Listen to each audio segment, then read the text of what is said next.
अस्सलाम वालेकुम, मैं हूं फैसल तारिड़। आज जी इस्लामाबाद में एक बड़ा रजीम चेंज हुआ है। इस वीलॉग में एक तो इस हवाले से बात करनी है, वजीर आला खैबर पख्तूनख्वा सुहेल अफरीदी का इस वक्त कितना बड़ा इम्तिहान है और आज वो किस तरह से बंद गली में जा चुके हैं, इस पर भी बात करेंगे। फिर आज अफ्तार के बाद इस्लामाबाद में दो ड्रोन आए, पहले उनकी तस्दीक हुई, जियो ने भी चला दिया, एयर स्पेस भी बंद हुई और उसके बाद एक मखसूस ग्रुप की जानब से तरदीदें आना शुरू हो गई। लेकिन असल खबर यह है, सीनियर सहाफ़ी मुमताज भट्टी साहब ये दावा कर रहे हैं कि एक नहीं, दो नहीं, बल्कि अफगानिस्तान की जानब से पाकिस्तान के मुख्तलिफ इलाकों के अंदर आज 11 ड्रोन भेजे गए हैं। इस पर भी मुख्तसर बात करेंगे और आज ईरानी किस तरह से सड़कों पर निकले हैं और ईरान की लीडरशिप भी, इस पर यानी जो मिडिल ईस्ट से जुड़ी हुई खबरें हैं वो भी आखिर में डिस्कस कर लेंगे। नौजवान सहाफी जीशान नूर भी मेरे साथ हैं। जीशान साहब, सुहेल अफरीदी की मेरे ख्याल से पहले बात कर लेते हैं और फिर जो इस्लामाबाद में रजीम चेंज, बहुत बड़ा रजीम चेंज, यानी कोई छोटी मोटी बात नहीं, उस पर भी बात करेंगे। सुहेल अफरीदी साहब ने बड़ा वो मायूसी वाला चेहरा बना के, हालांकि लीडर मुश्किल वक्त में खड़ा होता है, लोग उससे उम्मीद लेते हैं, तो उन्होंने कहा अगर इमरान खान को कुछ हो गया तो जिम्मेदार जो है वो हुकूमत होगी। यानी इमरान खान को कुछ होने का, कुछ तो हो चुका है, आंख का मसला है तो तभी लाया जाता है ना पिम्स अस्पताल।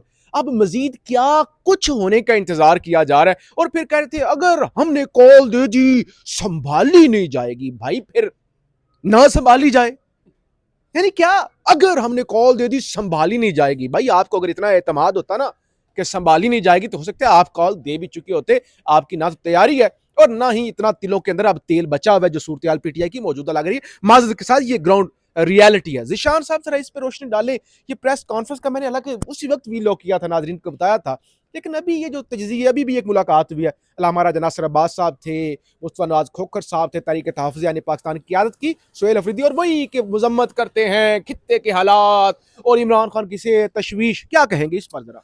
फैसल साहब, मुख्तसर मामला ये है कि आज जो वज़ीर आला सुहेल खान अफरीदी ने प्रेस कॉन्फ्रेंस की, उनके कुछ ज़ुबान भी लड़खड़ा रही थी। 2-3 मौक़ों के ऊपर वो मतलब वो लफ्ज़ अदा नहीं कर पाए वैसे जैसे स्मूथली बंदा अदा करता है, तो उसके ऊपर भी चहमगोइयाँ ये हो रही हैं कि वो प्रेशर के अंदर है। जो बात आपने की वही बात कि अगर इमरान खान साहब को कुछ हुआ तो ज़िम्मेदार ये हुकूमत और इनको लाने वाले होंगे। ये बात तो भाई हर बंदा ही कर रहा है। जो जिसके पास ताकत नहीं है, एक आम आदमी है, वो भी यही बात कर रहा है, खान कुछ हुआ तो ये जिम्मेदार होंगे। आप क्या कर रहे हैं? प्रैक्टिकली आपके पास, आप चीफ एग्जीक्यूटिव हैं, आपके पास पावर भी है, जिम्मेदारी भी है, और इमरान खान कह चुके हैं कि आप उनके ओपनर बैट्समैन हैं। लेकिन आप ओपनर बैट्समैन होना तो दूर की बात है, आप तो चाचे इफ्तिखार वाला किरदार अदा कर रहे हैं, 16 नंबर वाला। अच्छा, अब चूंकि उनके ऊपर प्रेशर आना शुरू हो गया, अगर आप आज उनकी प्रेस कॉन्फ्रेंस के बाद नाजरीन भी सारा सोशल मीडिया उठा के देखें, एक्स भी, फेसबुक भी, तो लोग अब लिखना शुरू हो गए हैं। लोग यहां तक भी लिखना शुरू हो गए हैं कि अली मीन खान गंडापुर जैसा तैसा था, वो 2 दफा आया इस्लामाबाद। बाग तो बाद में गया ना, आया तो है कम अज कम, सड़कें तो गर्म करता हुआ आया, प्रॉब्लम तो क्रिएट की। आप तो कोई प्रॉब्लम क्रिएट करने की पोजीशन में ही नहीं है इस टाइम। आपने बचा रहे मेरे ख्याल से, आज उनकी प्रेस कॉन्फ्रेंस टोटल अपनी कुर्सी पर थी। अच्छा, उन्होंने ये भी एम्फसाइज किया इस बात के ऊपर कि देखें जी, एक सूबा है 5 करोड़ आबादी का, एक इलेक्टेड चीफ मिनिस्टर है, एक ही सूबा है जिसका चीफ मिनिस्टर इलेक्टेड है अवाम के वोटों से। आप उसे ही नाअहल करने के पीछे लगे हुए हैं, प्लानिंग कर रहे हैं, तैयारियां कर रहे हैं। इट मींस कि उन्हें ये डर है कि मुझे किसी भी वक्त जो है वो इलेक्शन कमीशन वाला जो फैसला महफूज पड़ा है, उसके अलावा भी कोई ना कोई बना सकते हैं मामला, 9 मई वाला भी मामला। ये फिर वो क्या था कि नहीं मरूंगा अब किसी जंग में, मैं तो इश्के इमरान में मारा जाऊंगा। क्या ये कुर्सी जो है वो खान से बड़ी है? नहीं, बड़ी तो बिल्कुल नहीं है।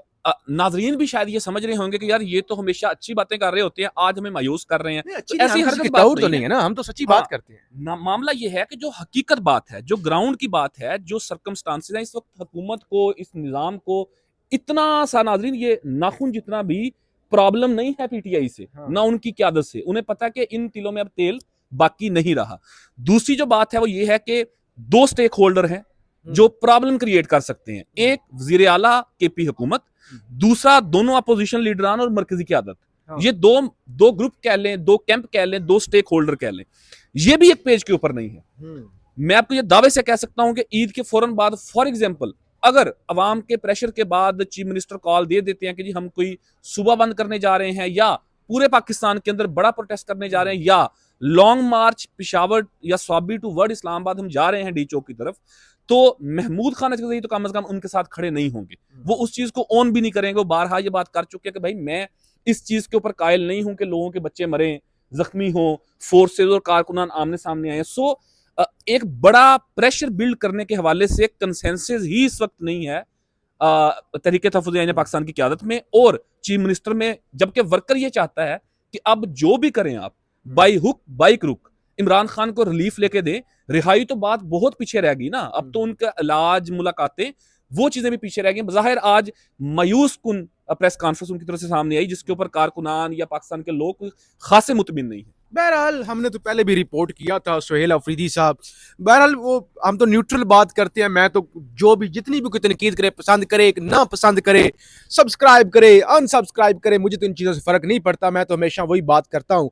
और सुहेल अफरीदी साहब जब इस्लामाबाद आए थे, ये अभी रमज़ान से पहले, उस वक्त भी जो मायूसी तो मैंने उस वक्त कहा था कि लीडरों के चेहरे ऐसे नहीं होते, इतने मुँह लटके हुए नहीं होते। बहरहाल फिर लोग उनका दिफा भी करते हैं, सहाफ़ियों में तबकात है। बहरहाल इस्लामाबाद में जी एक रजीम चेंज हुआ है। मैं जब से इस्लामाबाद में आया हूँ पिछले कुछ 6-7 सालों से, हमने देखा इस्लामाबाद प्रेस क्लब, यानी देखिए बड़ी तब्दीली है, बड़ा चेंज है। देखिए सहाफ़ी, क्योंकि हम भी सहाफ़ी हैं तो हम लोगों के हवाले से बता रही होती हैं। सहाफ़ियों का हर साल इलेक्शन होता है, तकरीबन हर शहर के अंदर प्रेस क्लब है। इस्लामाबाद में एक बड़ा प्रेस क्लब है, नेशनल प्रेस क्लब। उसके इलेक्शन के अंदर एक मखसूस धड़ा है जो हर दफ़ा जीत जाता है। उनकी अच्छी यानी ज़ाहिर ग्रिप है, लोगों के काम आते होंगे या जो भी करते होंगे। पिछले को 20 सालों से उनको कोई हरा नहीं सका। कम से कम मैं जब से देखता हुआ हूँ वही होती हैं, सदर भी उनका, सेक्रेटरी भी उनका, फाइनेंस सेक्रेटरी भी उनका। मतीउल्लाह जान साहब, जब मतीउल्लाह जान साहब ने अपना ग्रुप बनाया, जागो ग्रुप, ये सहाफ़ियों का था। इसी तरह से शकील करार साहब ब्यूरो चीफ है एक निजी टीवी चैनल के, वो भी बड़े तगड़े क्राइम रिपोर्टर हैं, उनका एक अपना ग्रुप था और कुछ दीगर अलग ग्रुप थे। वो हर दफ़ा फाइट करते थे लेकिन हार जाते थे और बुरी तरह हार जाते थे। उनकी एक बड़ी वजह यह भी थी कि वो कभी नजर भी नहीं आते थे, सिर्फ इलेक्शन के दिनों में उन्हें नजर आना, बाकी जो ग्रुप है उनमें। और ये जो ग्रुप 20 साल से रहा है प्रेस क्लब में हुकूमत करता है, वो उसमें हमारे बड़े अच्छे दोस्त हैं, बड़ा उन्होंने लोगों के लिए काम भी किया, हमारे लिए भी बड़ा काम आया। ऐसा नहीं है कि वो बड़े कोई ऐसे हैं। बहरहाल क्योंकि वो इतने लंबे अरसे थे और फिर वो उनको एक था कि हमें तो कोई हरा नहीं सकता। निशान साहब, कल 10 बजे पोलिंग खत्म हुई, आज 10 बजे 24 घंटों के बाद सहाफियों ने धरने दिए, सोशल मीडिया पर ट्रेंड बने, टीवी पर खबरें चली। उसके बाद जो है वो रिजल्ट अनाउंस हुए। सहाफी असद अली तूर साहब भी बड़ा अच्छा उन्होंने मुकाबला किया, चंद वोटों से उनको शिकस्त हो गई। तो क्या इस पर क्या कहेंगे? ये जो इलेक्शन के अंदर बहुत बड़ा रजीम चेंज हुआ है, क्योंकि वजह क्या बनी?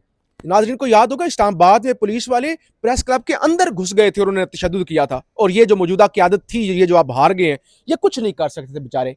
और ये वो लोग हैं जो लोगों को पकड़ के प्रेस क्लब में ले आते थे, जी 9 मई की मुजम्मत करता हूँ, पार्टी तब्दील करता हूँ, ये सहूलतकारी कर रहे थे। तो अब इनको शिकस्त हुई है। मुख्तर फैसल साहब, ये है कि ये जो आपने बात की ना, जो असल इस दफा ये तब्दीली आई तकरीबन 20 साल के बाद। हाँ। एक बड़ी रजीम, आप ऐसे कह लें कि प्रेस क्लब की वो एस्टेब्लिशमेंट थी। हाँ। अफजल भट्ट साहब हैं, उन्हें कायदे सहाफत भी कहा जाता है। हाँ। उनका ग्रुप हमेशा जीतता आया। 2 वजूहात थी। एक तो ये थी कि उनके मुखालिफ जितने भी ग्रुप थे वो सारे छोटे छोटे अपोजिशन थी। सब 3-4 ग्रुप इलेक्शन लड़ते थे, थोड़े थोड़े वोट तकसीम हो जाते थे।